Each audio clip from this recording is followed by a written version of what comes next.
দীর্ঘদিন ধরে ভাইয়ের লাইটটা ব্যবহার করতেছি। এর আগেও এটা নিয়ে তৃতীয়বার। লং ভিডিও হচ্ছে 2টা, আর শর্ট ভিডিও এটাই প্রথম। এটা হচ্ছে তুহা ভাইয়ের লাইট, দ্য একুয়াভার্স ওনার পেজের নাম।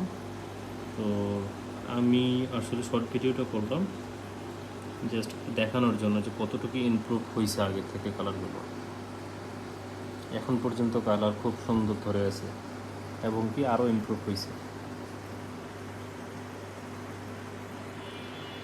তো আলহামদুলিল্লাহ, আমার আসলে রিকমেন্ড করতে মনে হয় খুব অসুবিধা হবে না ভাইয়ের লাইট। আমি নিজেও ব্যবহার করতেছি, আশা করা যায় ইনশাল্লাহ করব। প্লান্টসের কোনো রকম সমস্যা হচ্ছে না, আপনার দেখলেই বুঝতে পারবেন। খুব সুন্দর। আর ওনার বাজেট হিসেবে আমার কাছে এই লাইটটা মনে হয় বেস্ট।